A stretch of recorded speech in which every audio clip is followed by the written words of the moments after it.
श्री कपिला हनुमान जी मंदिर द्वारा press conference योजाई गई। श्री हनुमान दादा जन्म उत्सव निमित्ते भव्य शोभायात्रा निकळશે।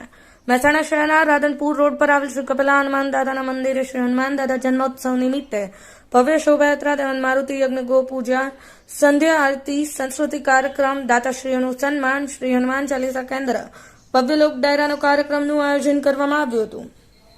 કનકસિંહ રાજપૂત, પાટણ ન્યૂઝ 24, મહેસાણા। શું આયોજન છે ને કઈ રીતેની સમગ્ર કાર્યક્રમની રૂપરેખા છે? ચૈત્ર સુદ પૂનમ 23 તારીખના રોજ હનુમાન દાદાના જન્મોત્સવ નિમિત્તે ભવ્ય કાર્યક્રમો રાખેલા છે, જેમાં શોભાયાત્રા છે, સાંજે ભોજન પ્રસાદનું પણ આયોજન કરેલ છે, સાંસ્કૃતિક કાર્યક્રમો છે, ગૌપૂજનનું આયોજન છે અને લોક ડાયરાનું પણ આયોજન છે।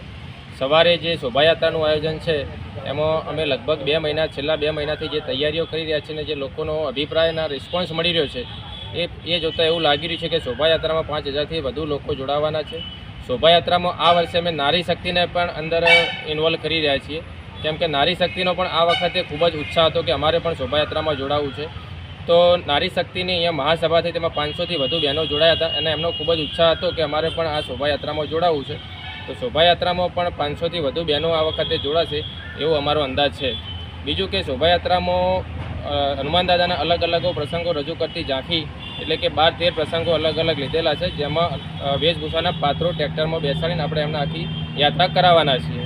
શોભાયાત્રાનો રૂટ છે કપિલા હનુમાનજી મંદિરથી શરૂ થશે, રાધનપુર 4 રસ્તા, મોઢેરા 4 રસ્તા, અવસર પાર્ટી પ્લોટ, ત્યાંથી અંદરના રસ્તે આસ્થા વિહાર ફ્લેટ થઈ, દ્વારકાપુરી ફ્લેટ થઈ રાધનપુર રોડ ઉપર 52 સ્ટ્રીટથી સીલિંગ રોડ ફરી અને પરત કપિલા હનુમાનજી મંદિર આવવાની છે। શોભાયાત્રાનો 15 કિલોમીટરનો રૂટ છે। સાંજે જે ભોજન પ્રસાદનું આયોજન છે તો 25000થી વધુ લોકો ભોજન પ્રસાદનો લાભ લેવાના છે। બીજું કે સાંસ્કૃતિક કાર્યક્રમો પણ આપણી હિન્દુની દીકરીઓ અલગ અલગ તલવાર રાસ જેવા કાર્યક્રમો આપવાની છે।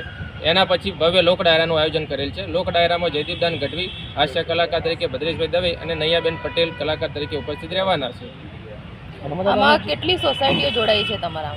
આ વર્ષે આપણે કમળપથથી ડીમાર્ટ સુધીની 168 સોસાયટીઓનો સહિયારો ઉત્સવ ઉજવવા જઈ રહ્યા છીએ, જેમાં 33000થી વધુ આ કાર્યક્રમમાં બધા જોડાવાના છે। કોણ ઉપસ્થિત રહેવાના છે કાર્યક્રમમાં? અલગ અલગ સંતો, મહંતો, રાજકીય, સામાજિક બધા જ આગેવાનો ઉપસ્થિત રહેવાના છે। આજુબાજુના પણ આચારસંહિતાને લઈને અમુક સરકારી અધિકારીઓ, જિલ્લાના અધિકારીઓ હાજર રહી શકે તેમ નથી, પણ બીજા ધાર્મિક તેમજ સામાજિક આગેવાનો બધા હાજર રહેવાના છે।